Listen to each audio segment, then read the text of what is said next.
So the next point regarding the duties of the auditor, last point, where it is stated that books and documents of the company,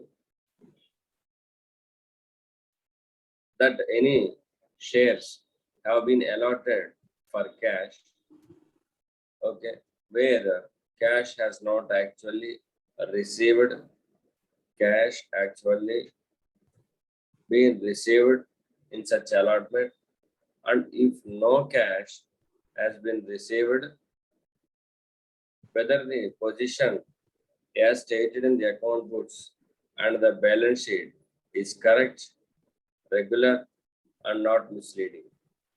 ఏమన్నాడంటే weather the అంటే నువ్వు చూసిన books and documents లో on observation of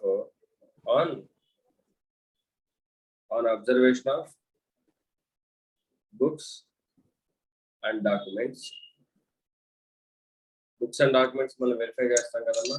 on observation of such books and documents have you found that any shares are allotted for cash. Generally ga shares అనేవి cash కి allot చేయరు. For the purpose of buying a share, we need to pay the company through banking channel, through check, account pay check, or through net banking channel ద్వారా shares అనేవి కొనుక్కోవాలి.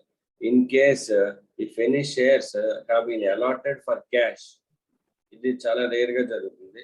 So in case any shares have been allotted for cash, check whether the cash is actually received or not in cash account. Cash నిజంగానే వచ్చిందా లేదా అనేది cash account లో check చేసుకోవాలని చెప్తున్నాడు. In case cash not received,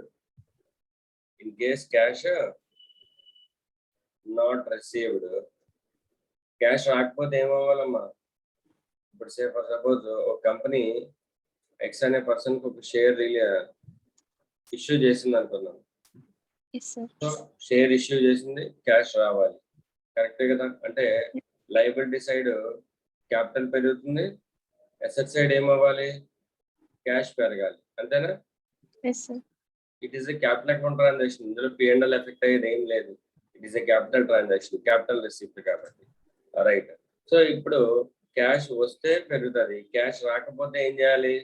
ఇతని దగ్గర నుంచి రిసీవబుల్ కింద పెట్టుకోవాలి కదా అమౌంట్. అలాగా బుక్స్ లో ప్రొవైడ్ చేశారా లేదా అనేది మనల్ని చూడమని చెప్తున్నాడు. ఓకేనా? If no cash has been actually been received, whether the position as stated in the account books, అంటే నథింగ్ బట్ అతన్ని డెటార్ కింద పెట్టుకున్నారా లేదా అనేది మనం చూడమని చెప్తున్నాడు. ఓకేనా? whether that accounts is correct, regular, and not misleading, అది మనల్ని వెరిఫై చేయమన్నాడు. ఓకేనా? Okay sir. Right. In case of so ఇవన్నీ కూడా అంటే point number A to F are the duties of the auditor. ఓకేనా? ఇవి ఎప్పుడు ఫస్ట్ వీటిని ఏమన్నాడమ్మా? ఎంక్వైరీ చేయమన్నాడా, రిపోర్ట్ చేయమన్నాడా? ఎంక్వైరీ చేయమన్నాడు sir. First we need to enquire these issues. If there is any negative or if there is any discrepancy found in the books, then only we need to report it. Okay. The prima facie duty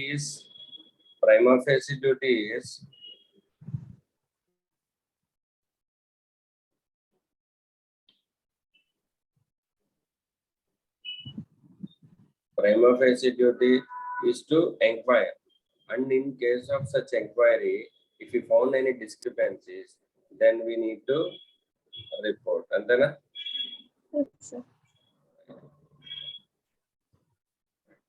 That is the end of this section. Okay. All right. I mean, duties. Point number A to F. 6 marks istarama. Leda in case of 4 marks can istaru. Definitely any points rayali. Edi miss avvadu. Okay. All right. Next.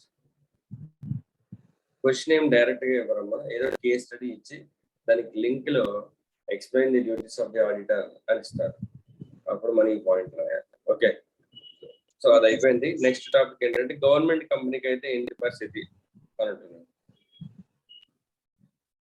the auditor is not required to report on the matters specified in subsection 1 unless he has any special comments. Unless he has any special comments to make on any of the items referred to therein. If he is satisfied as a result of the inquiries, he has no further duty to report that he is so satisfied. In such a case, the content of the auditor's report will remain exactly the same, as the auditor has to inquire and apply his mind to the information elicited by the inquiry in deciding whether or not any reference needs to be made in his report. In our opinion, it is in the light that auditor has to consider his duties under section 143(1). Therefore, it could be said that the auditor should make a report to the members in case he finds answer to any of these matters in adverse. Adverse and the what is the meaning of the word adverse? That means anything contrary. Anything contrary or simple ga neeku ardhamaye language lo cheppalante anything not usual. Anything not usual. Ante fine unna matters lo if you found anything not usual, then only we need to report అని చెప్తున్నాడు. అంతే simple గా paragraph meaning.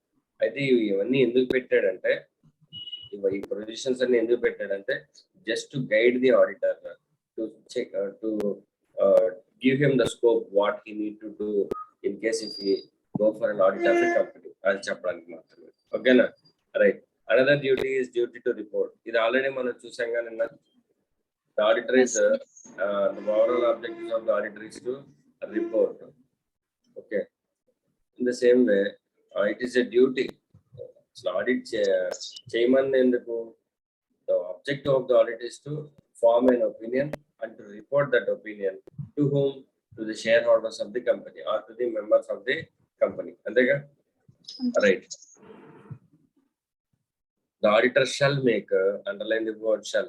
The auditor shall make a report to the members of the company on the accounts examined by him and on every financial statement.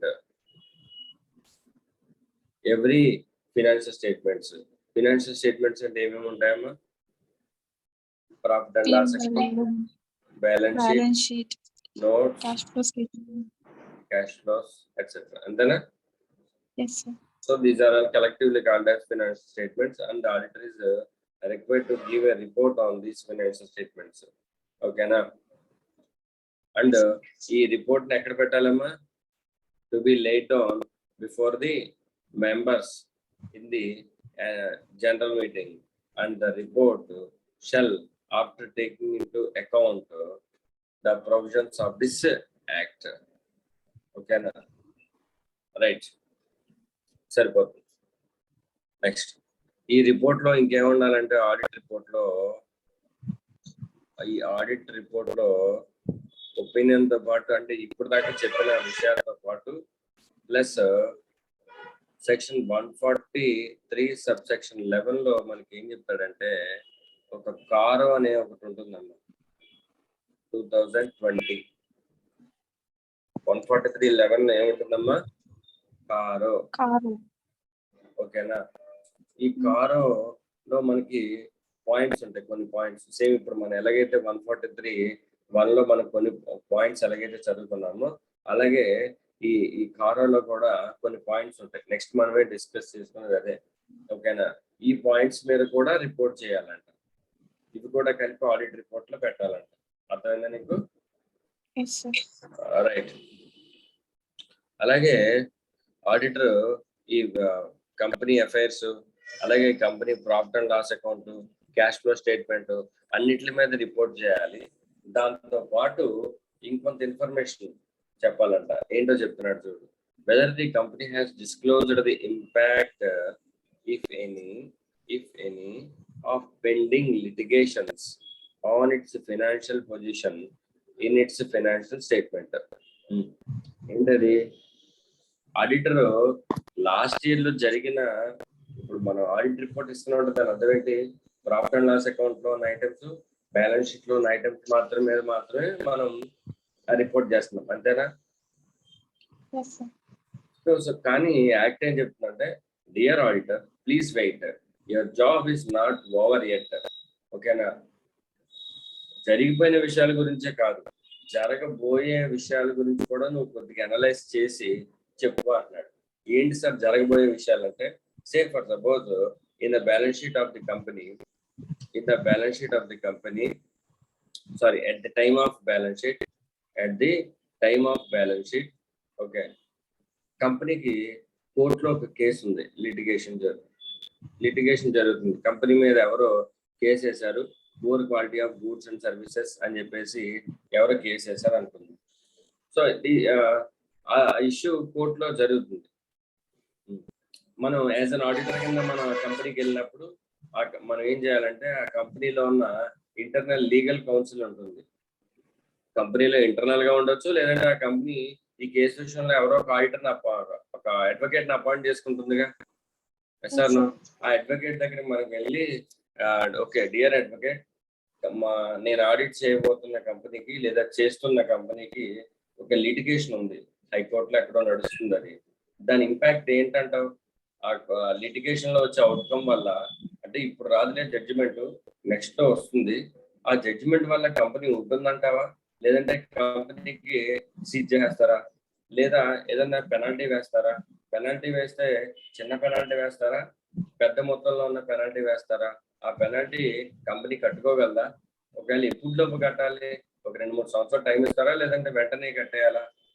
ఇలా అన్ని రకాలుగా questions మన advocate దగ్గర నుంచి, లీగల్ కౌన్సిల్ దగ్గర నుంచి, we need to obtain the information regarding the cases, pending litigations. ఇప్పుడు 31st మార్చ్న accounts close అయినాయమ్మా. నేను ఏ జూన్ లోనే వెళ్ళి అడ్వకేట్ని అడిగాను, ఏంటి వీళ్ళు పరిస్థితి ఏంటి అని. అడ్వకేట్ అన్నాడు, అమ్మ కంగారు పడిన అవసరం లేదు, ఖచ్చితంగా కంపెనీ మూసుకెళ్ళిపోతుంది, ఎందుకంటే కోర్టు ఖచ్చితంగా కంపెనీకి ఎగెనిస్ట్ గా ఆర్డర్ పాస్ చేయబోతుంది, అది నాకు ముందే తెలుసు, వీళ్ళది clear cut violation of the quality ఉంది, డెఫినెట్ గా కంపెనీ మూసిపోతుందని చెప్పాడు నాకు. చెప్పండి. అప్పుడు ఎప్పుడైతే మనకి కంపెనీ ఫ్యూచర్ లో, అంటే గోయింగ్ కన్సర్న్ ఉండదు, కంపెనీ ఫ్యూచర్ లో ఉండదు అని మనకు ముందే తెలుస్తుందో, అప్పుడు మన ఫైనాన్షియల్ స్టేట్మెంట్స్ ని ప్రిపేర్ చేసేటప్పుడు అక్రూవల్ కాన్సెప్ట్ ఫాలో అవ్వచ్చా, అవ్వకూడదా?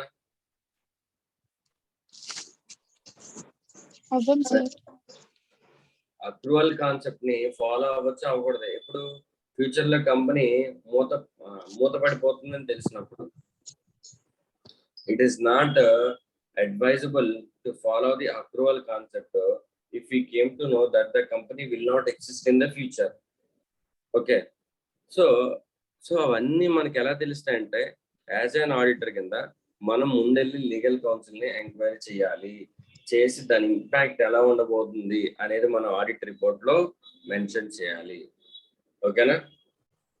Right. Second point, whether the company has made provision. Underline the word provision. Provision అంటే ఏంటో మీకు తెలుసు కదమ్మా. ప్రొవిజన్ అంటే ఏంటి? Some amount set aside for future threat or future loss, అంతేనా? yes sir. ప్రాఫిట్ నుంచి కొంత అమౌంట్ పక్కన పెట్టుకుంటాం, ఎందుకంటే there may be some risk taking actions that may come in the future. ఓకేనా? సో అటువంటి ప్రొవిజన్స్ ఏమైనా పెట్టిందని అడుగుతున్నారు. Whether the company has made provision as required under any law or accounting standards for material foreseeable losses. Underline the word material foreseeable losses if any on long-term contracts including derivative contracts. అంటే కంపెనీకి suppose కంపెనీకి ఒక prestigious project ఉందమ్మా, ఒక main contract ఉంది. ఆ contract లో goods అని కూడా ఓకే 2 years లోపు కంప్లీట్ చేయమని చెప్పారు అవతల పక్క పర్సన్ ఎవరైతే ఉన్నారో. అయితే వాళ్ళు ఏం చెప్పారంటే 2 years లోపు కంప్లీట్ చేయకపోతే 2 years దాటిన 1 month కో 2 month కో ఓకేనా పెర్ మంత్ కి 1 lakh పెనాల్టీ పడుతుందని చెప్పారు. కంపెనీకి తెలుసు ఖచ్చితంగా 2 years లో అవ్వదని, 2 years 6 months అవుతుందని తెలుసు. అప్పుడు ఏం చేయాలి మా కంపెనీ? ఫ్యూచర్ ఫార్సిబుల్ లాసెస్ ని ముందే provision పెట్టుకోవాలిగా. Yes. Because the company is very clear that the project could not be completed within the given time, so they should be ready to pay for the penalty for the excessive time taken by them, ante kada, for the breach of contract, right? Next, whether there has been any delay in transferring amounts required to be transferred to the investor education and protection fund by the company. ఏంటి sir ఈ point? మా ఆ fund name ఏంటి? Investor education and protection fund, ఐఈపిఎఫ్. Investor education అంటే ఎవరమ్మా? Investor అంటే ఎవరు? Share holders. Share holders. Investor education and protection fund అంటే వాళ్ళకి ఎడ్యుకేట్ చేసి వాళ్ళకి ప్రొటెక్షన్ కల్పించే ఒక ఫండ్ అనేది ఎవరు మెయింటైన్ చేస్తారంటే సెంట్రల్ గవర్నమెంట్ మెయింటైన్ చేస్తుంది. I'm sorry, SEBI will maintain this fund. ఎవరది? SEBI, securities exchange board of India.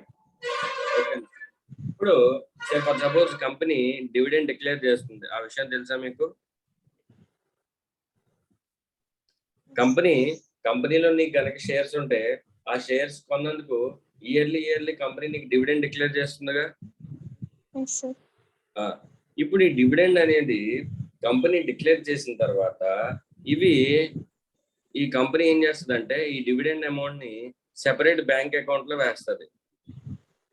Separate bank account తీసుకుని డివిడెండ్ అకౌంట్ ఆ అకౌంట్ లో వేస్తుంది. వేసి ఈ అకౌంట్ నుంచి షేర్ హోల్డర్స్ అందరికి డిస్ట్రిబ్యూట్ చేస్తుంది. అర్థమైందా? ఇప్పుడు నేనేం చేశానంటే నేను కూడా one of the share holders. అయితే ఏమైందంటే నా బ్యాంక్ అకౌంట్ క్లోజ్ అయిపోయింది. కంపెనీకి నేను కొత్త బ్యాంక్ అకౌంట్ డీటెయిల్స్ ఇవ్వలేదు, లేదా రాంగ్ డీటెయిల్స్ ఇచ్చా, రాంగ్ బ్యాంక్ అకౌంట్ డీటెయిల్స్ ఇచ్చా. ఓకేనా? ఇప్పుడు కంపెనీ నాకు డివిడెండ్ పంపించడానికి అన్ని విధాలుగా ట్రై చేస్తుంది. ఏమవుతుంది? డివిడెండ్ నాకు వస్తుందా, బ్లాక్ అయిపోద్దా? బికాస్ నా బ్యాంక్ అకౌంట్ డీటెయిల్స్ రాంగ్, నా బ్యాంక్ అకౌంట్ క్లోజ్ అయిపోయింది. ఓకేనా? ఆ డబ్బులు నాకు ఎంత ట్రై చేసినా కంపెనీ పంపించగలదా? లేదు. కానీ ఆ డబ్బులు నావి కదా, కంపెనీ అయితే కాదు, నావి. నన్ను రీచ్ అవడానికి చాలా ట్రై చేస్తుంది company, but I was unable to reach. ఓకేనా? నా కాంటాక్ట్ డీటెయిల్స్ కూడా మిస్ అయినాయి, ఆ మొబైల్ నెంబర్స్ అవి ఇవి పోయినాయి. ఓకేనా? Now tell me, can company transfer me the dividend amount successfully in this case? No sir. No, not possible. కానీ డబ్బులు ఏమవుతాయి? ఆ సెపరేట్ బ్యాంక్ అకౌంట్ లో అలానే ఉండిపోతాయి. అవునా? సో దానికి కొన్ని ఇయర్స్ టైం లిమిట్ ఉంటుంది, కొన్ని ఇయర్స్ టైం లిమిట్ ఇస్తాడు. I hope, I'm not sure, it maybe 7 years, I think so. 7 years ఎంత ఉంటుంది? This is not sure. Okay. So ఆ టైం లిమిట్ వరకు ఆ అకౌంట్ లో ఉంచుతారు. ఉంచిన తర్వాత ఆ టైం లిమిట్ కూడా ఇంకా షేర్ హోల్డర్స్ డివిడెండ్ కలెక్ట్ చేసుకోకపోతే ఈ అకౌంట్ లో ఉన్న డబ్బుల్ని ఈ ఫండ్ కి ట్రాన్స్ఫర్ చేస్తారు. ఏ ఫండ్ కి? ఐఈపిఎఫ్, investor education and protection fund. ఎవరు మెయింటైన్ చేస్తారు ఈ ఫండ్ ని? సెబీ మెయింటైన్ చేస్తారు. ఈ డబ్బులన్నీ కూడా ఈ ఫండ్ కి తీసుకెళ్లి, సో ఎప్పుడైనా సరే ఈ షేర్స్ లో ఇన్వెస్ట్ చేసేటప్పుడు మార్కెట్ రిస్క్ ఉంటుందని మీకు తెలుసు కదా, టీవీలో వస్తాయి. మ్యూచువల్ ఫండ్స్ షేర్స్ లో ఇన్వెస్ట్ చేసేటప్పుడు జాగ్రత్తగా ఇన్వెస్ట్మెంట్ చేయండి, షేర్ హోల్డర్స్ నష్టపోవద్దు, ఫండ్స్ షేర్స్ అనేవి మార్కెట్ రిస్క్ లోబడి ఉంటాయి, జాగ్రత్తగా పెట్టుబడులు పెట్టండి. ఇవన్నీ కూడా అవగాహన చేస్తుంటారు, అవునా కదా, టీవీలో వాటిల్లో. ఈ అవగాహన అనేది ఎలా వస్తుందంటే దానికి డబ్బులు ఎక్కడి నుంచి వస్తాయంటే ఇవన్నీ కూడా ఐఈపిఎఫ్ ఫండ్ నుంచి వస్తాయి.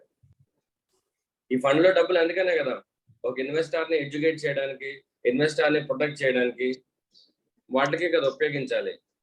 అదే విషయం. అర్థమైందమ్మా? Uncollected dividend uncollected dividend. ఈ ఒక్క కంపెనీ కాదు, ప్రపంచంలో ఉన్న అంటే మన ఇండియాలో ఉన్న అన్ని కంపెనీస్ కూడా అన్కలెక్టెడ్ డివిడెండ్ ని ఐఈపిఎఫ్ ఫండ్ కి ట్రాన్స్ఫర్ చేయాలి. ఆ ఫండ్ లో ఉన్న అమౌంట్ సెబీ ఏం చేస్తుందంటే it will be used for the education of the investor and protection of the investor. క్లియరా? Yes, sir. రైట్.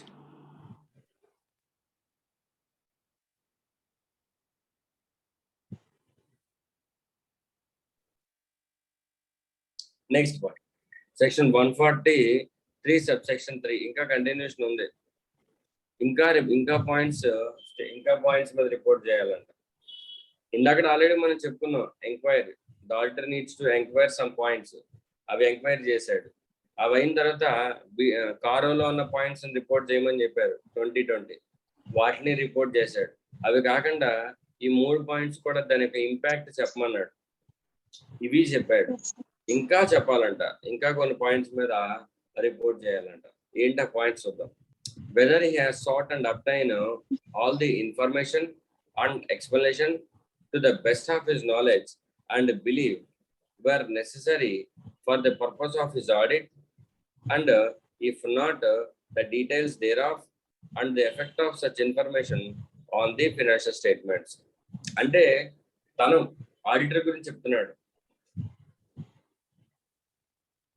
అంటే షేర్ హోల్డర్స్ చెప్పాలి ఆడిటర్ ఏమనంటే, నాకు కావాల్సిన ఇన్ఫర్మేషన్ అంతా వచ్చిందా రాలేదా, whether I have obtained all the information and explanation from the officers or not అనేది నేను షేర్ హోల్డర్స్ కి చెప్పాలి. ఆ పాయింట్ నేను చెప్పాలి. Yes, I have obtained all the information and explanation from the officers. వచ్చిందా రాలేదా అనేది మనం చెప్పాలి షేర్ హోల్డర్స్ కి. ఒకవేళ వాళ్ళు ఏమైనా ఇన్ఫర్మేషన్ ఇవ్వకపోతే ఇక్కడ చెప్పొచ్చుగా ఈ పాయింట్ లో, I have not received some information or explanation from the officers అనే పాయింట్ ఇక్కడ చెప్పొచ్చుగా మనం. Yes, sir. Yes or no? అది కూడా చెప్తున్నాడు పాయింట్. అంటే యాజ్ అన్ ఆడిటర్ గా నీకు రావాల్సిన ఇన్ఫర్మేషన్, మనకి రైట్ టు గెట్ ఇన్ఫర్మేషన్ ఉంది కదమ్మా, ఆ రైట్ ప్రకారం నీకు అంత ఇన్ఫర్మేషన్ ఎక్స్ప్లెనేషన్ వచ్చిందా రాలేదా, టు యువర్ నాలెడ్జ్ నీకు కావాల్సిన ఇన్ఫర్మేషన్ వచ్చిందా రాలేదా. ఓకే, వస్తే ఓకే. ఒకవేళ రాకపోతే ఏ ఇన్ఫర్మేషన్ రాలేదు, ఆ ఇన్ఫర్మేషన్ రాకపోవడం వల్ల ఫినాన్షియల్ స్టేట్మెంట్స్ లో ఎక్కడెక్కడ ఇంపాక్ట్ ఉంటుంది అనేది రాయమని చెప్తున్నాడు. ఓకేనా? Right. Whether in his opinion, his అంటే ఎవరమ్మా ఇక్కడ? Whether Auditor, sir. Auditor. Whether in auditor's opinion proper books of accounts as required by the company law have been kept by the company. ఈ point clear గా అర్థమై ఉంటుంది. Yes, sir. Clear గా మనకి act లో రకరకాల బుక్స్ మెయింటైన్ చేయమని చెప్పేసి ఉంటాయి. ఆ బుక్స్ ఆఫ్ అకౌంట్స్ అన్ని కూడా కంపెనీ మెయింటైన్ చేసిందా లేదా as required by the law. అది ఎలా తెలుస్తుంది సార్? ఆడిటర్ కి జనరల్ గానే అబ్జర్వేషన్ చేస్తారుగా, ఆడిట్కి వెళ్ళాడంటే ఏమేమి బుక్స్ మెయింటైన్ చేస్తున్నారని. సో ఇతనికి కావాల్సిన బుక్స్ అన్ని అడిగినప్పుడు వాళ్ళు అన్ని బుక్స్ తెచ్చిచ్చారనుకో, that means on the basis of observation made by the auditor he may come to an opinion whether the books of accounts as required by the law have been maintained by the account or not, maintained by the company or not. ఓకేనా? Okay sir. Next, అలాగే branches దగ్గర ఉన్న books కూడా ఇతనికి అందుబాటులో తెచ్చారా లేదా. Branches మనం ఆల్రెడీ చెప్పుకున్నాం కదా, హెడ్ ఆఫీస్ ఆడిటర్ బ్రాంచ్ కి వెళ్ళొచ్చా? Yes sir. వెళ్ళొచ్చు. బ్రాంచ్ దగ్గర ఉన్న బుక్స్ ఆఫ్ అకౌంట్స్ వెరిఫై చేయొచ్చా? చేయొచ్చు సార్. వెరిఫై చేయొచ్చు. అక్కడ వేరే ఆడిటర్ ఉన్నా సరే వెరిఫై చేయొచ్చా? ఎస్ సార్, చేయొచ్చు. సో ఆ పాయింట్ చెప్పాలి. ఓకేనా? Whether the report on the accounts of any branch office of the company auditor under section 8 subsection 8 by a person other than the company's auditor has been sent to him. Okay na? And the manner in which he has dealt with in preparing his report. ఈ point అర్థం కావాలంటే నేను ఒక point చెప్తాను. Say for suppose మొన్నే మనం అనుకున్నాం కదా, state bank of India head quarter ఎక్కడ ఉంటుందమ్మా? Head quarter Delhi. సరే, హెడ్ క్వార్టర్ బ్రాంచ్, తర్వాత కాకినాడ ఒక బ్రాంచ్, రాజమండ్రి ఎస్బీఐ, అలాగే విజయవాడ ఎస్బీఐ, ఓకేనా, అలాగే గుంటూరు ఎస్బీఐ, ఇలా రకరకాలు ఉన్నాయి. ఆడిట్ స్టార్ట్ అయింది. ఈ అయిన తర్వాత వాళ్ళకి కూడా ఆడిట్ స్టార్ట్ అవుతుంది కదా. ఓకే, కాకినాడలో ఒక ఆడిటర్ ఆడిట్ చేశాడు, రాజమండ్రి ఒకళ్ళు, విజయవాడ ఒకళ్ళు, గుంటూరు ఒకళ్ళు, ఇలాగా ఆల్ ఓవర్ ఇండియాలో అన్ని బ్రాంచెస్ కూడా ఆడిట్ చేసి ప్రతి బ్రాంచ్ కి ఒక ఆడిట్ రిపోర్ట్ వస్తుంది, అవునా? Yes sir. ఈ ఆడిట్ రిపోర్ట్లన్నీ కూడా ఈ బ్రాంచ్ లో ఆడిట్ చేసిన వాళ్ళు ఎవరైతే ఉన్నారో వీళ్ళు ఎక్కడికి పంపించాలి? హెడ్ క్వార్టర్ కి పంపించాలి, అవునా? Yes sir. ఈ హెడ్ క్వార్టర్ లో ఒక సెంట్రల్ ఆడిటర్ ఉంటాడుగా, అవును సార్. Central auditor. ఈ సెంట్రల్ ఆడిటర్ ఇప్పుడు ఒక రిపోర్ట్ ఇవ్వాలి, ఫైనల్ రిపోర్ట్ సెంట్రల్ ఆడిటర్ ఇవ్వాలి. అయితే ఈ సెంట్రల్ ఆడిటర్ ఫైనల్ రిపోర్ట్ ఇచ్చే ముందు ఇండివిజువల్ గా ఇచ్చేచ్చా, వీళ్ళందరూ ఆడిట్ రిపోర్ట్స్ ని కన్సిడర్ చేసుకొని ఇవ్వాలా? అందరి audit report very good. Branch లో ప్రతి బ్రాంచ్ నుంచి వచ్చిన ఆడిట్ రిపోర్ట్స్, అక్కడ జరిగిన ఇష్యూస్, అక్కడ ఉన్న ఫ్రాడ్స్, ఇవన్నీ కూడా ఈ బ్రాంచ్ వాళ్ళు చెప్తారు కదా. ఈ వీళ్ళ దగ్గర నుంచి వచ్చిన ఆడిట్ రిపోర్ట్ ని బేస్ చేసుకుని, ఓకేనా, ఆ బ్రాంచ్ అన్ని ఏమంటారు అన్ని ఒపీనియన్స్ తీసుకుని అన్ని ఇష్యూస్ ని కన్సిడర్ చేసి అప్పుడు central auditor final audit report అనేది రిలీజ్ చేస్తాడు, ఓకేనా? సో అదే చెప్తున్నాడు. ఇప్పుడు ఈ పాయింట్ ఎవరికి చెప్తున్నాడంటే సెంట్రల్ ఆడిటర్ విషయంలో చెప్తున్నాడు, హెడ్ క్వార్టర్ ఆడిటర్ విషయంలో చెప్తున్నాడు. Whether the report of branches have been received to you, నీకు బ్రాంచ్లకు సంబంధించిన అన్ని ఆడిట్ రిపోర్ట్లు వచ్చినాయా? బ్రాంచ్లు ఉండి బ్రాంచ్ కి సెపరేట్ గా ఆడిట్ కనుక జరిగితే, ఓకేనా, నీకు వచ్చినాయా అని మనల్ని అడుగుతున్నాడు. మనం చెప్పాలి, so as a central auditor I have received the audit report of all the branches within the time, ఓకేనా. అలాగే నేను and the manner in which he has dealt with it in preparing his report, అంటే ఆ audit report లో వచ్చినాయి అన్ని బ్రాంచ్లవి, నేను వాటన్నిటిని కూడా కన్సిడర్ చేసి వాటిలో ఉన్న ఇష్యూస్ అన్నిటిని కూడా పరిగణలోకి తీసుకుని నేను ఆడిట్ రిపోర్ట్ ఇష్యూ చేశాను, ఫైనల్ ఆడిట్ రిపోర్ట్ అనేది మనం చెప్పాలి, ఓకేనా. That is point number C.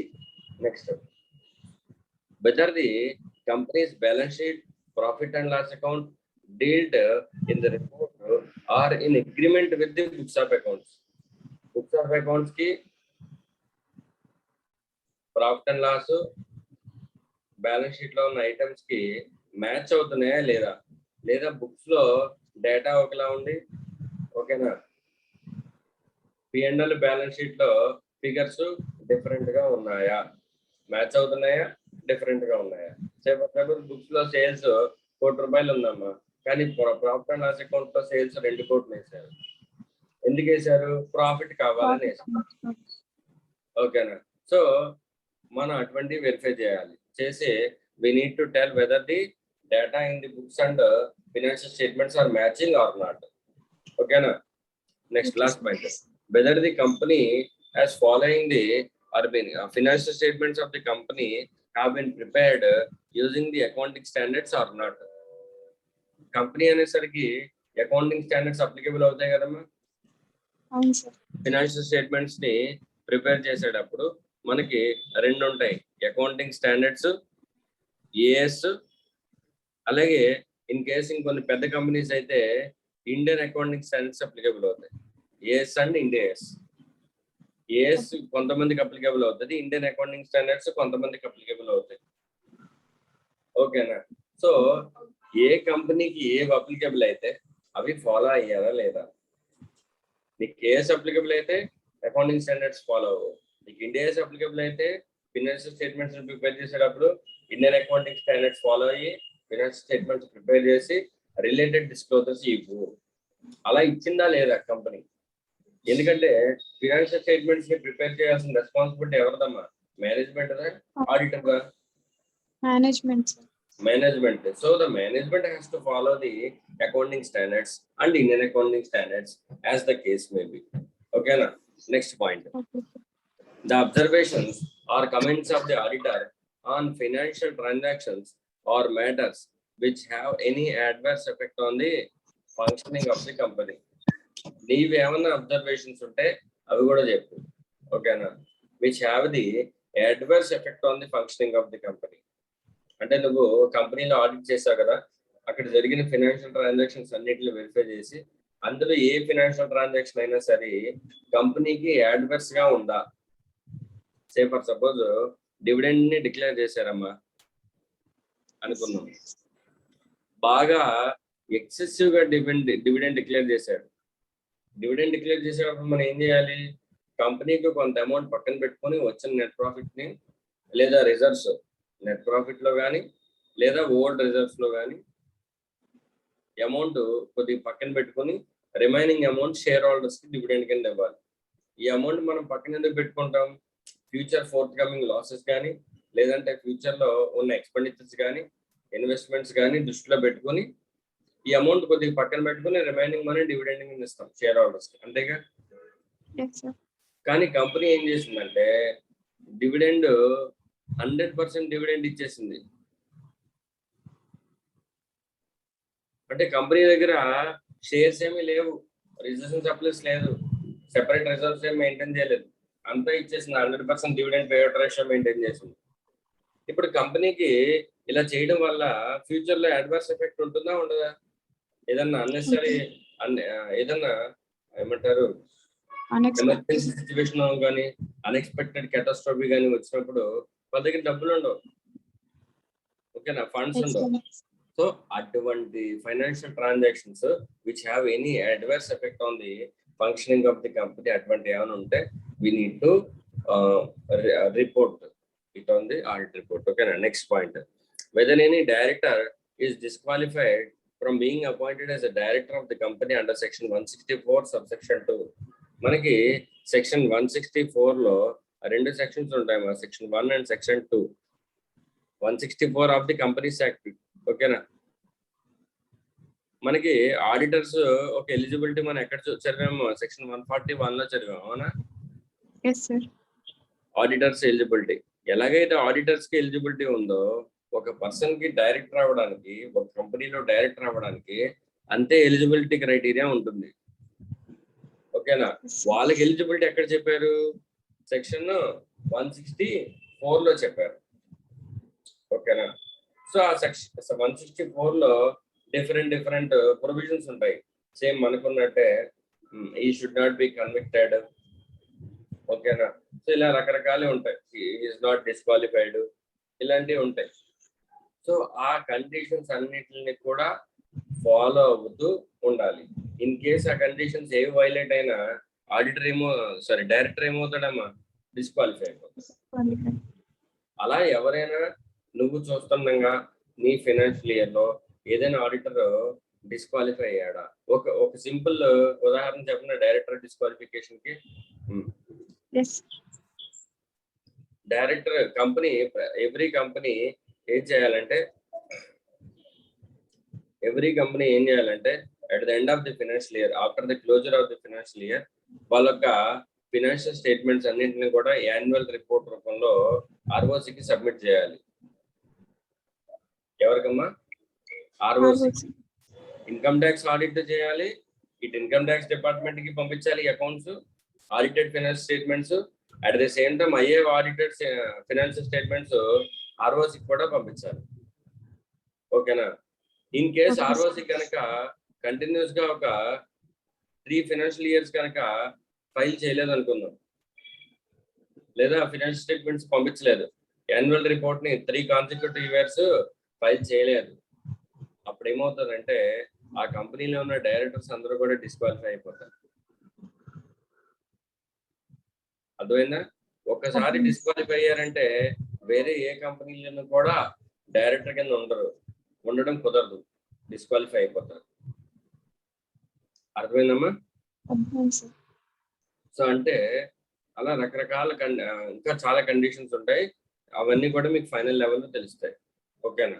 Next, any qualification or reservation or adverse remark relating to the maintenance of accounts and other matters connected with. ఇవి కాకుండా నువ్వు ఇంకేమైనా చెప్పాలనుకుంటే చెప్పు, ఓకేనా? Next, I point. Whether the company has adequate internal financial controls, IFC.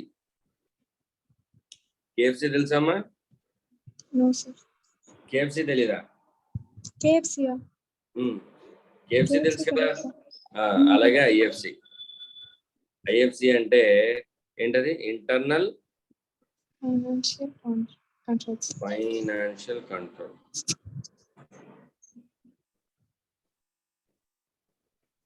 Internal financial control. Okay. Whether the company has adequate internal financial controls. అంటే ఒక company run అవ్వాలంటే ఇంటర్నల్ కంట్రోల్స్ కావాలి కదమ్మా. Internal controls is nothing but rules and regulations which are to be followed within the company, inside the company. They are called internal controls. If such internal controls are related to finance, then such controls are called IFCs, internal financial controls. Sir, examples please. Attendance is a financial control. Next, password sharing is a financial control. Okay, na tally password undamma, financial control. Internet banking, user ID password, financial controls. Okay, na check issue చేసేటప్పుడు particular authorisation కావాలి, it is an internal financial control. ఓకేనా, cash receive చేసుకునేది ఒకలే ఉండాలి, purchases రాసేది ఒకలే ఉండాలి, it is an internal financial control. So ఒక organisation లో ఇలా లాట్ ఆఫ్ కంట్రోల్స్ ఉంటాయి. ఇవన్నీ ఎందుకంటే క్యాష్ ని ప్రొటెక్ట్ చేయడానికి, ఆర్ అకౌంటింగ్ సిస్టమ్ కానీ ఫైనాన్స్ సిస్టమ్ కానీ ప్రొటెక్ట్ చేయడానికి ఇంటర్నల్ గా ఫైనాన్స్ రిలేటెడ్ కంట్రోల్స్ ఉంటాయి. Such controls are called internal financial controls. ఓకేనా, ఇప్పుడు యాజ్ అన్ ఆడిటర్ గా మనం ఏం చేయాలంటే ఆ కంపెనీకి ఇంటర్నల్ గా ఫైనాన్షియల్ కంట్రోల్స్ ఉన్నాయా లేవా అనేది చూడాలి. ఉంటే whether they are operating effectively or not, అది కూడా చూసుకోవాలి. అర్థమైందమ్మా? కంట్రోల్ ఉంటే సరిపోదు కదా, కంట్రోల్ ఎఫెక్టివ్ గా వర్క్ కూడా అవ్వాలిగా, అదేగా మనం చెప్పుకున్నాం. Right. However reporting about internal financial controls is not applicable to some companies. What are those companies? పైన అన్ని పాయింట్స్ హెచ్ వరకు అందరికి అప్లికబుల్ అవుతాయి. ఐ మాత్రం, పాయింట్ ఐ అనేది మాత్రం అంటే point related to internal financial controls అనేది మాత్రం కొన్ని కంపెనీస్ కి అప్లికబుల్ అవుతాయి. ఏమేమి కంపెనీస్ కి చెప్పాడు చూడండి అమ్మా. This statement shall not be applicable to the private company which is a 1-person company, small company and company having a private limited company having turnover less than 50 crores and aggregate borrowings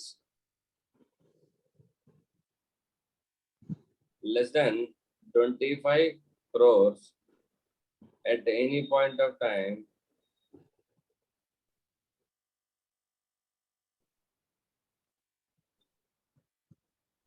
during the financial year.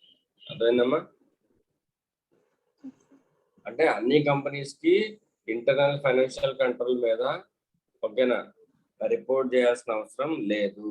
ఓకేనా, ఈ type of companies ఏవైతే ఉన్నాయో వాటి మీద report చేయాల్సిన అవసరం లేదు. ఇవి కాకుండా వేరే కంపెనీస్ ఉంటాయి కదా, వాటి మీద ఈ పాయింట్ నెంబర్ ఐ అనేది అప్లికేబుల్ అవుతుందని చెప్తున్నాడు. ఓకేనా, right. Such other matter as may be prescribed. ఆ సచ్ అదర్ మ్యాటర్స్ ఆల్రెడీ మనం చదువుకున్నాం. ఏంటి, పెండింగ్ లిటిగేషన్స్ ఏమైనా ఉన్నాయా, వాటి ఇంపాక్ట్ ఏంటి, ప్రొవిజన్స్ మెయింటైన్ చేశారా ఫార్సియబుల్ లాసెస్ కి లేదా, next investor education and protection fund కి మనీ ఇన్ టైం లోపు ట్రాన్స్ఫర్ అయిందా లేదా, ఈ పాయింట్స్ ఆల్రెడీ మనం చదువుకున్నాగా. ఈ పాయింట్స్ కూడా రిపోర్ట్ చేయాలి. ఓకే, నెక్స్ట్ పాయింట్ నెంబర్ జేలోనే sub point 4 and sub point 1 and 2, 3 ఈ 3 పాయింట్లు ఒకసారి చెప్తాను చూడండి. ఇప్పుడు కంపెనీస్ ఏం చేస్తున్నాయంటే కొద్దిగా తెలివిగా ఈ టెక్స్ట్ అంతా ఎందుకు బోల్డ్ ఇచ్చాడంటే ఇది రీసెంట్ అమెండ్మెంట్. ఓకేనా, కంపెనీస్ ఏం చేస్తున్నాయంటే సే ఫర్ సపోజ్ XYZ అనే ఒక కంపెనీ ఉందనుకుందాం. ఈ కంపెనీ రిలేటెడ్ పార్టీ ఎవరంటే ABC అనుకుందాం. ఎప్పుడైతే రిలేటెడ్ పార్టీ అయిందో సెక్షన్ 188 ప్రకారం ఈ కంపెనీకి లోన్ ఇవ్వకూడదు. క్లియరా, రిలేటెడ్ పార్టీ కదా, లోన్ ఇవ్వకూడదు. ఇప్పుడు ఏం చేస్తుందంటే ఈ XYZ అనే కంపెనీ మధ్యలోకి PQR అనే ఒక కంపెనీని తీసుకొచ్చింది. PQR is not related to XYZ. PQR is not related to ABC. ఓకేనా? ఇప్పుడు ఈ కంపెనీ XYZ ABCకి లోన్ ఇవ్వాలనుకో డైరెక్ట్ గా ఇవ్వలేదు. కానీ XYZ ఏం చేయొచ్చు, PQR కి లోన్ కింద ఇస్తే PQR తీసుకెళ్లి ABCకి లోన్ కింద ఇవ్వచ్చుగా, Yes, sir. Because they are nowhere related to each other. Individual గా చూస్తే అవునా? Yes, sir. అది చెప్తున్నాడు. సో ఇలా జరిగే అవకాశం ఉంది కదా, అందుకని ఏం చేస్తుందంటే ఆడిటర్ని ఏం చేయమంటుందంటే, నువ్వు బోర్డ్ ఆఫ్ డైరెక్టర్స్ దగ్గర నుంచి లేదా మేనేజ్మెంట్ దగ్గర నుంచి ఓకే ఒక డిక్లరేషన్ తీసుకో. ఏమని, ఈ కంపెనీ ఇటువంటి ట్రాన్సాక్షన్స్, టైప్ ఆఫ్ ట్రాన్సాక్షన్స్, ఇప్పుడు ఈ PQR ఏమంటారమ్మా, ఇంటర్మీడియరీ అనేగా అనేది. Yes, sir. ఈ ABCని ఏమంటారు, ఫైనల్ బెనిఫిషియరీ కదా ఇతను. Yes, sir. Final beneficiary or ultimate beneficiary. అలాగే లోన్ ఇవ్వడమే కాదు, తీసుకునే విషయంలో కూడా ABC నుంచి డైరెక్ట్ గా తీసుకోలేదు కాబట్టి ABC నుంచి PQR తీసుకోమని, PQR నుంచి XYZ తీసుకోవచ్చుగా లోను. అంటే ఇవ్వటం తీసుకోవడం రెండు జరగకూడదు కదా మరి. Yes, sir. అట్లా. సో ఇలా జరిగాయా లేదా అనేది ఆడిటర్ మేనేజ్మెంట్ ని అడగాలన్నమాట. బోర్డ్ ఆఫ్ డైరెక్టర్స్ ని అడిగిన తర్వాత ఆడిటర్ ఏం చేయాలంటే ఒక క్లారిటీకి రావాలి, ఒక కన్ఫర్మేషన్కి రావాలి. వీళ్ళ దగ్గర నుంచి ఒక డిక్లరేషన్ తీసుకున్నాక ఈ డిక్లరేషన్ తప్పు కాదు, ఓకేనా, there is no wrong in the declaration అని ఆడిటర్ ఒక నిర్ధారణకి రావాలి. ఎందుకంటే అతను ఆడిట్ చేశాడు కదా, ఇలా బ్యాలెన్స్ షీట్ లో చూస్తే అర్థమైపోతుంది ఇలా ఫండ్స్ ఏమైనా మైగ్రేట్ అయినాయా లేదా అని. This is simply nothing but migration of funds. Company ఒక ఫండ్స్ ని మైగ్రేట్ చేస్తున్నారు. సో ఇలా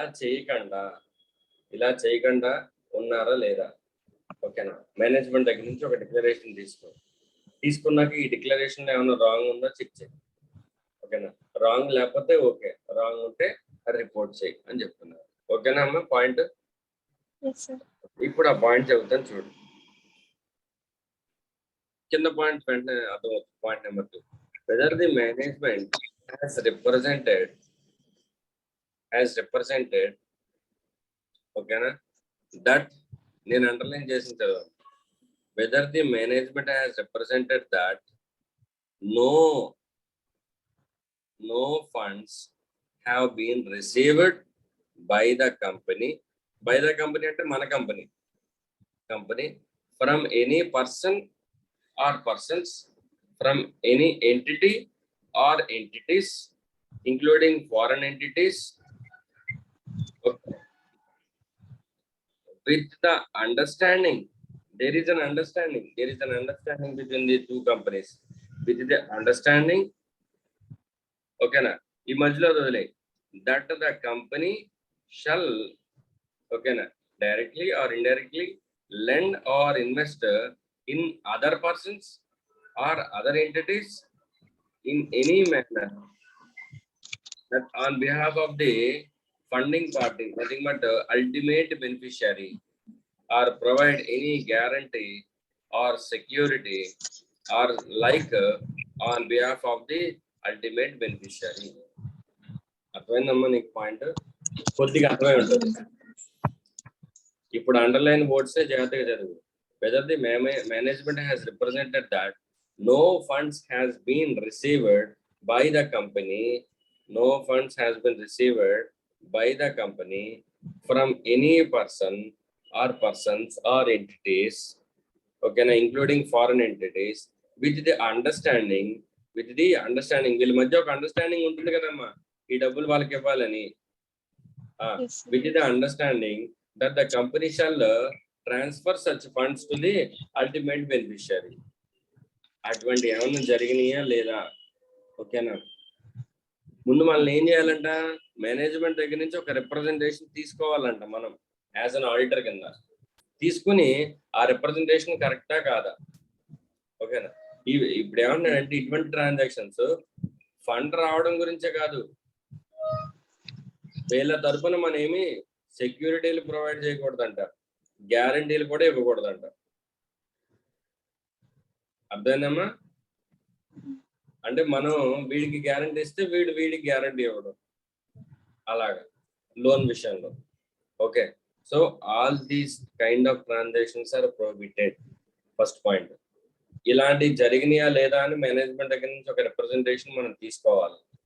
అది తీసుకున్నా కూడా జెన్యూనిటీ మనం వెరిఫై చేయాలి.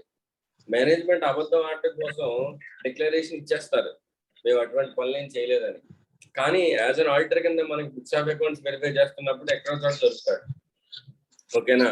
Based on such audit procedures and that the auditor has considered reasonable and appropriate in the circumstances, nothing has been come to their notice that has caused them to believe that the representations under subclass 1 and 2 contain any material misstatement.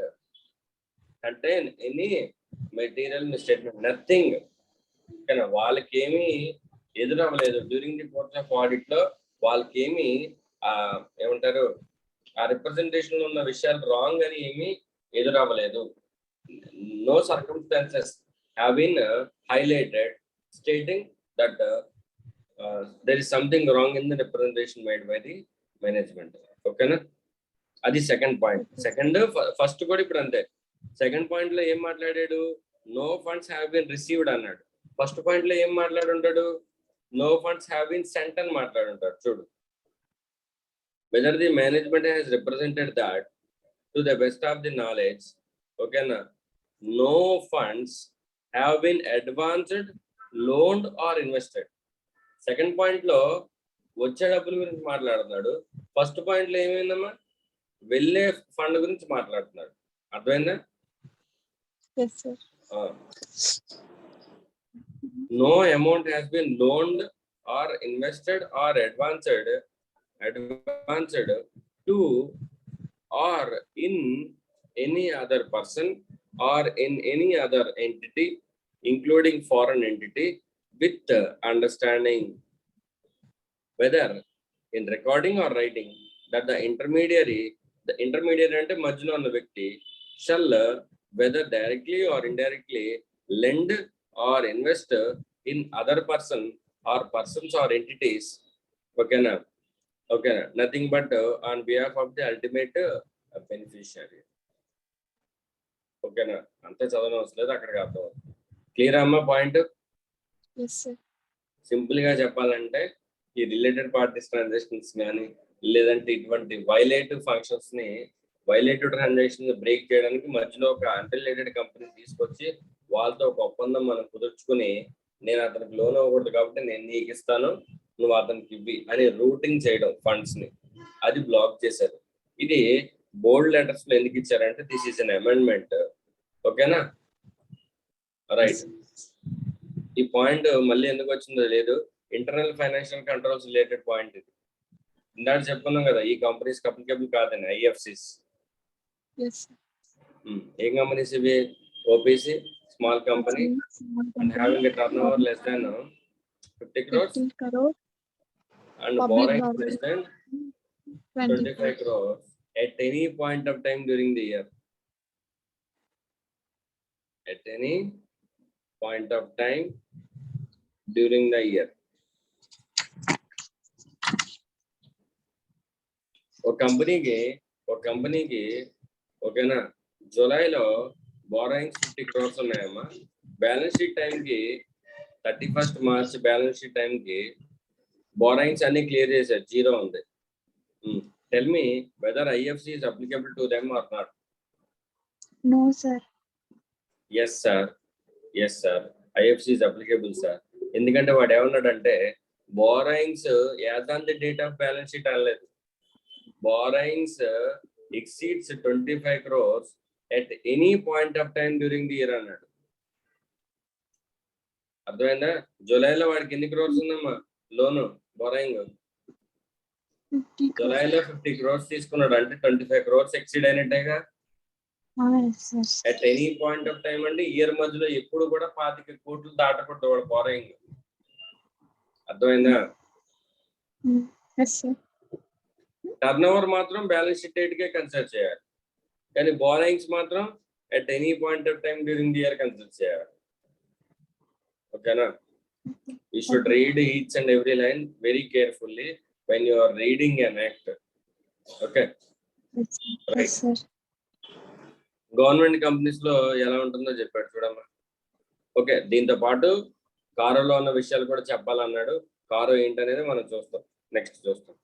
Further, in the case of government companies and companies controlled by the government, the controller and auditor general of India shall direct the auditor of such companies the manner in which accounts of such companies are required to be audited. Government కంపెనీస్కి అయితే అంటే ఇప్పుడు దాకా చెప్పినవన్నీ కూడా private companies audit అనుకున్నాం. Government కంపెనీస్కి ఎలా ఆడిట్ చేయాలి ఏంటి అనేది ఎప్పటికప్పుడు సిఎండ్ఏజీ ఉన్నారు కదమ్మా, వాళ్ళ అథారిటీ. ఓకేనా? అతను ఎప్పటికప్పుడు చెప్తాడు ఎలా ఆడిట్ చేయాలి ఏంటి అనేది. గవర్నమెంట్ కంపెనీస్కి అయితే ఎలా ఆడిట్ చేయాలి ఏంటి అనేది సిఎండ్ఏజీ క్లియర్ డైరెక్షన్స్ ఇస్తాడు గవర్నమెంట్ ఆడిటర్స్. వాళ్ళు ఆడిట్ చేసుకుని ఆడిట్ రిపోర్ట్ మళ్ళీ ఎవరికి పంపించాలి?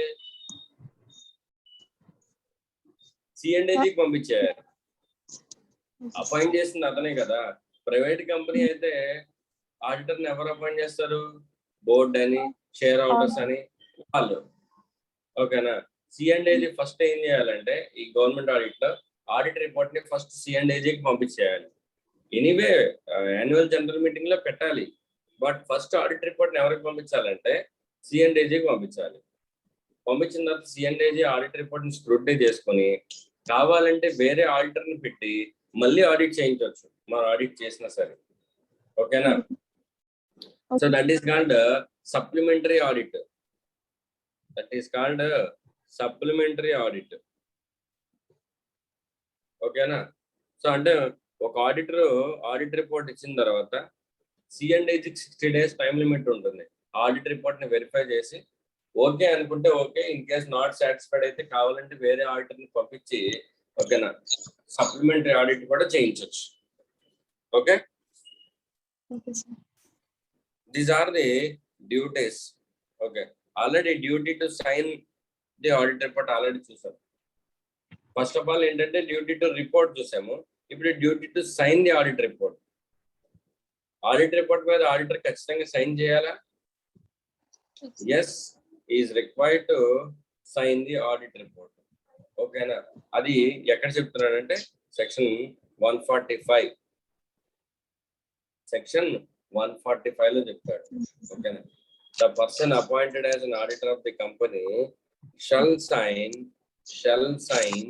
The auditor's report or sign or certify any other document of the company in accordance with the provisions of section 141(2). 141(2). ఓకేనా? రైట్. అలాగే మనకి సెక్షన్ 141(2) లో క్లియర్ గా చెప్పాడు కదా, ఇన్ కేసు అదొక ఫర్మ్ అయితే ఎవరు,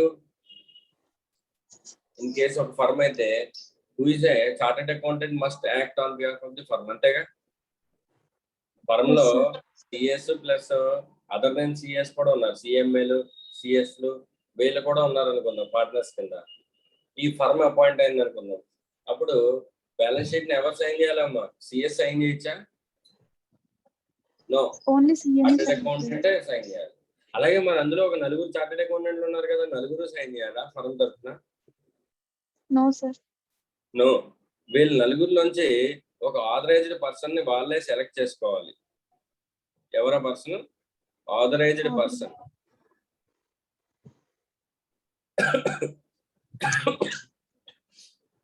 ఈ ఆథరైజ్డ్ పర్సనే కంపెనీకి సైన్ చేయాలి ఫర్మ్ తరఫున. ఓకేనా? Okay. As per section 142 of the act states that where a firm including a limited liability partnership is appointed as an auditor of the company, only the partner who are chartered accountants shall be authorized to act and sign on behalf of the firm. అందరూ sign చేయాల్సిన అవసరం లేదు. ఇంకోటి ఏంటంటే ఒక్క auditor, ఒక్క chartered అకౌంటెంటే nominate చేసిన చార్టెడ్ అకౌంటెంట్ సైన్ చేస్తే సరిపోతుంది. ఓకేనా? రైట్. Okay sir. అలాగే ఈ ఆడిట్ రిపోర్ట్ ని యాన్యువల్ జనరల్ మీటింగ్ లో పెట్టి చదవాలి. ఓకేనా? Next, duty to comply with the accounting auditing standards. ఏ స్టాండర్డ్స్ అమ్మేవి? Auditing standards. కంపెనీకి ఏం చెప్పాడు? కంపెనీ అకౌంటింగ్ స్టాండర్డ్స్ ఫాలో అవ్వాలని చెప్పాడు. మరి ఆడిటర్ ఆడిట్ చేసేటప్పుడు ఆడిటింగ్ స్టాండర్డ్స్ ని ఫాలో అవ్వాలని చెప్పాడు. ఓకేనా? Okay If you are auditing, you should follow the auditing standards which were issued by the Institute of Chartered Accountants of India, ICAI. ఓకేనా? ఇంతకు ముందు NFRA అనే ఒక ఇన్స్టిట్యూట్ రాకముందు ICAI మాత్రమే స్టాండర్డ్స్ ఇష్యూ చేసేది. ఓకేనా? అవి ఫాలో అయితే సరిపోయేది. ఇప్పుడు తర్వాత ఏమైందంటే నేషనల్ ఫైనాన్షియల్ రిపోర్టింగ్ అథారిటీ అని చెప్పేసి ఒక అథారిటీ వచ్చింది. ఇది సెంట్రల్ గవర్నమెంట్ ప్రొవైడ్ చేసిన బోర్డు. ఇప్పుడు ఏమవుతుందంటే స్టాండర్డ్ సెట్టింగ్ లో ICAI అకౌంటింగ్ స్టాండర్డ్స్ ని కానీ ఆడిటింగ్ స్టాండర్డ్స్ ని కానీ ప్రిపేర్ చేసి ఆ స్టాండర్డ్ ని NFRAకి పంపిస్తుంది. NFRA ఈ స్టాండర్డ్ ని వెరిఫై చేసి వాళ్ళు ఏమన్నా మార్పులు చేర్పులు చేయాలనుకుంటే చేసి అప్పుడు సెంట్రల్ గవర్నమెంట్ కి పంపిస్తే అప్పుడు అది యాక్సెప్ట్ అవుతుంది. ఓకేనా? ఇంతకు ముందు ఇండివిజువల్ గా ICAI మాత్రమే రిలీజ్ చేసేది అకౌంటింగ్ స్టాండర్డ్స్ కానీ ఆడిటింగ్ స్టాండర్డ్స్ కానీ. తర్వాత ఈ NFRA అనేది వచ్చింది. ఓకేనా? రైట్. తర్వాత నుంచి అప్రూవల్ అంతా కూడా NFRA చూసుకుంటారు. Next, last duty 143 subsection 12. 143 subsection 12. Duty to report on frauds. ఏంటమ్మేది? Duty to report on what? On fraud. అంటే ఇప్పుడు నువ్వు ఏదైతే కంపెనీకి ఆడిట్ చేస్తున్నావో ఆ కంపెనీలో గనక ఫ్రాడ్ జరుగుతుంది, సస్పెక్టెడ్ ఫ్రాడ్ జరిగిందా, ఫ్రాడ్ జరుగుతుందమ్మా? జరుగుతుందని నీకు అనిపిస్తే సస్పెక్టెడ్ అంటే అదే కదా, అంతే కదమ్మా? అంతే sir. Has reason to believe that an offense of fraud which involve or expected to be involved, అంటే ఫ్రాడ్ జరిగినా లేదంటే ఎక్స్పెక్టెడ్ ఫ్రాడ్ గురించి నీ దగ్గర ఏమన్నా రీజన్స్ ఉన్నా, యు ఆర్ నాట్ షూర్. ఒక కంపెనీకి నువ్వు ఆడిట్ చేస్తున్నావమ్మా, అక్కడ ఫ్రాడ్ జరుగుతుందేమో అని నీకు అనిపించింది, it is a suspected fraud. నీకు ఎప్పుడైతే నీకు ఫ్రాడ్ జరుగుతుందని నీకు అనిపించిందో ఫ్రాడ్ ఎంత మేరకు జరగవచ్చు అనేది కూడా నీకు ఒక ఐడియా వస్తుందిగా. అంటే less than 1 crore, more than 1 crore అనేది నీకు ఒక ఐడియా వస్తుంది. అవునా?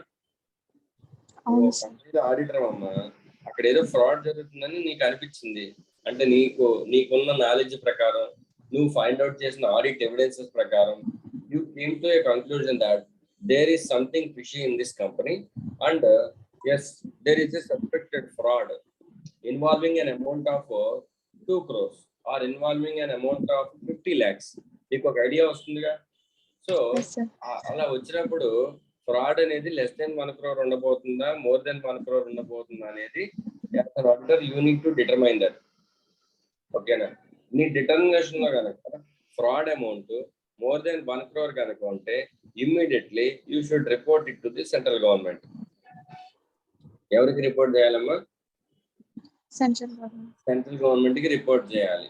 ఓకేనా? ఆ ఫ్రాడ్ రిలేటెడ్ డీటెయిల్స్ అన్ని కూడా ఫస్ట్ మేనేజ్మెంట్ కి చెప్పాలి. చెప్పిన తర్వాత మేనేజ్మెంట్ అంటే యాజ్ అన్ ఆడిటర్ కింద మనం మేనేజ్మెంట్ కి చెప్పాలి, సార్ మీ కంపెనీలో ఇలా ఫ్రాడ్ జరుగుతుంది. ఫ్రాడ్ ఎవరైనా చేయొచ్చమ్మా, మేనేజ్మెంట్ చేయాలని రూల్ ఏం లేదు. ఫ్రాడ్ మేనేజ్మెంట్ చేయొచ్చు, లేదంటే ఆ కంపెనీలో ఉన్న ఎంప్లాయీస్ చేయొచ్చు. అవునా? ఎవరైనా చేయొచ్చు ఫ్రాడ్ అనేది.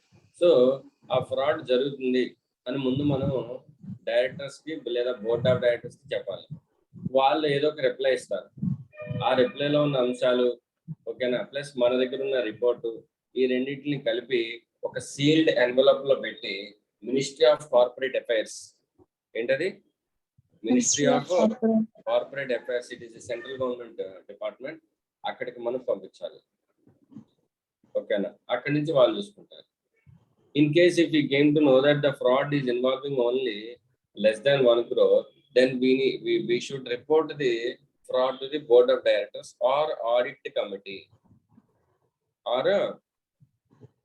Audit committee ఎవరో తెలుసు అనుకుంటా నీకు, అండర్ సెక్షన్ 177 మనం చెప్పుకున్నాం కదా. అందులో బోర్డు లో 3 డైరెక్టర్స్ ఉండాలి, majority of the directors independent directors ఉండాలి, they should have knowledge on financials అన్ని చెప్పుకున్నాం కదా మనం. ఆ ఆడిట్ కమిటీ కూడా కొన్ని కంపెనీస్ అప్లికేబుల్ అవుతుంది. సో ఆ కంపెనీలో కనుక ఆడిట్ కమిటీ ఉంటే ఈ లెస్ దాన్ 1 crore ఫ్రాడ్ ని ఆడిటర్ ఏం చేయాలి, ఆడిట్ కమిటీకి చెప్పాలి. ఇన్ కేస్ ఆడిట్ కమిటీ లేకపోతే ఆ ఫ్రాడ్ ని ఎవరికి ఇంటిమేట్ చేయాలి, బోర్డ్ ఆఫ్ డైరెక్టర్స్ కి ఇంటిమేట్ చేయాలి. ఓకేనా, ఇలా ఏమన్నా fraud auditor intimate, central government కి ఇంటిమేట్ చేయాల్సిన అవసరం లేదు. If the fraud amount is less than 1 crore, don't disturb the central government. Okay na, just inform it to the board of directors, that's it. Okay na, right. ఇలా మనం inform చేస్తే board of directors year ending కి ఏం చేస్తారంటే, మనం ఎలాగైతే auditors report issue చేస్తున్నామో every year, board of directors కూడా బిఓడి రిపోర్ట్ అనేది ఒకటి ఇష్యూ చేస్తారు. దాన్నే డైరెక్టర్స్ రిపోర్ట్ అంటారు, లేదా బోర్డ్ ఆఫ్ డైరెక్టర్స్ రిపోర్ట్ అంటారు. సో ఇప్పుడు డైరెక్టర్స్ ఏం చేయాలంటే, ఈ బోర్డ్ ఆఫ్ డైరెక్టర్స్ రిపోర్ట్ లో ఆ ఫ్రాడ్ ఏదైతే ఉందో, లెస్ దాన్ 1 crore ఫ్రాడ్ అయితే ఉందో దాని గురించి చెప్పాలి, ఇక్కడ రిపోర్ట్ లో మెన్షన్ చేయాలి. అదేనా, mention the details of such fraud.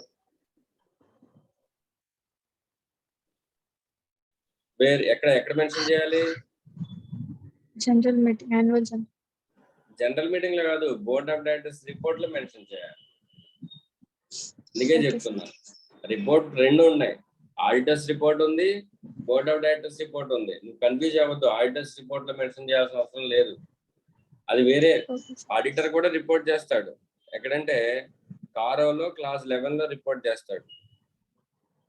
కారోలో classes ఉన్నాయి, ఆ క్లాసెస్ లో రిపోర్ట్ చేస్తాడు.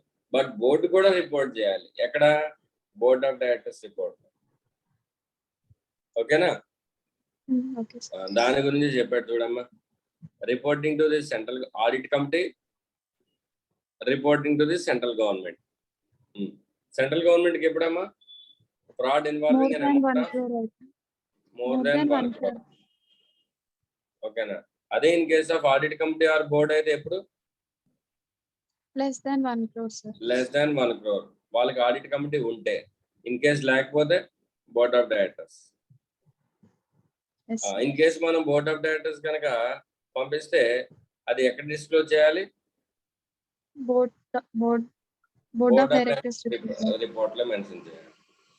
ఓకేనా, రైట్, అదే పాయింట్ వాడు చెప్తున్నాడు, స్టోరీ గుర్తుంటే సరిపోతుంది. ఓకేనా, right. Next, auditor suspected fraud కదా ఇక్కడ చెప్పాల్సింది, యాక్చువల్ ఫ్రాడ్ కానీ లేదా సస్పెక్టెడ్ ఫ్రాడ్ కూడా రిపోర్ట్ చేయొచ్చుగా. ఎప్పుడైతే సస్పెక్టెడ్ అన్నానో నిజంగా ఫ్రాడ్ జరిగి ఉండొచ్చు, లేదా జరుగుతుందని నాకు అనిపించి నేను రిపోర్ట్ చేసి ఉండొచ్చు. అవునా, అవును సార్. నేను అనుకున్నాను ఫ్రాడ్ జరుగుతుందేమో అనుకున్నాను, 2 crores ఉంది కదా అని చెప్పి నేను వెంటనే సెంట్రల్ గవర్నమెంట్ కి పంపించేశాను.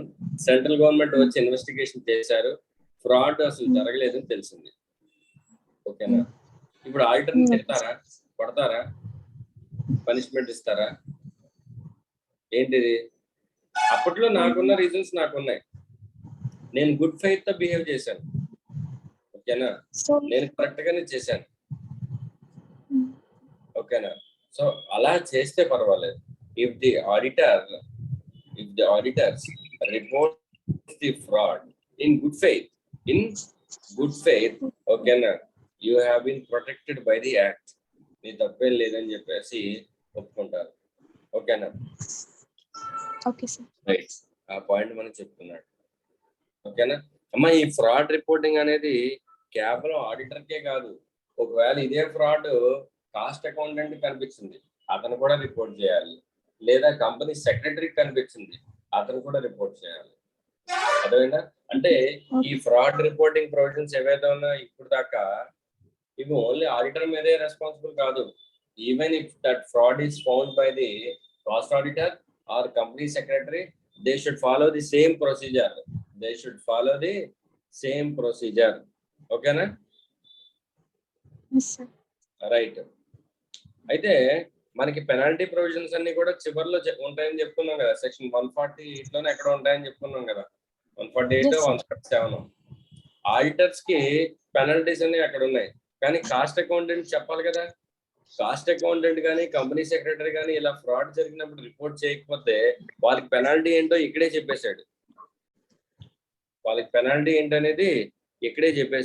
ఎవరెవరికి penalty? Board of directors, cost accountant కి,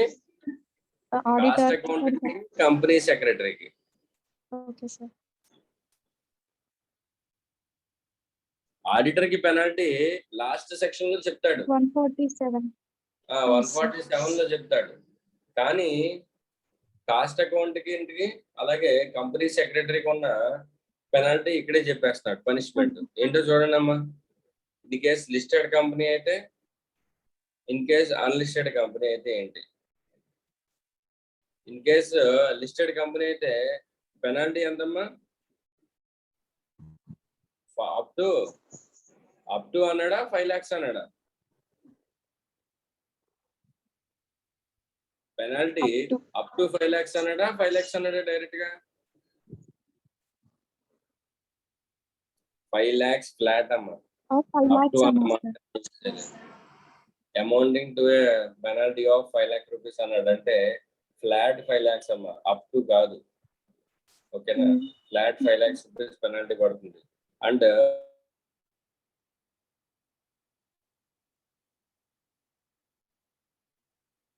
వాయిస్ వినిపించట్లేదు సార్. అయితే 1 lakh. ఓకేనా? అర్థమైందమ్మా? ఈ పెనాల్టీ ఎవరెవరికి? సిఎస్ఏ, కంపెనీ సెక్రటరీకి అండ్ కాస్ట్ అకౌంటెంట్. ఆడిటర్ కి పెనాల్టీ చివర్లో ఉంది, సెక్షన్ 147 లో ఉంది. ఓకేనా? Okay sir.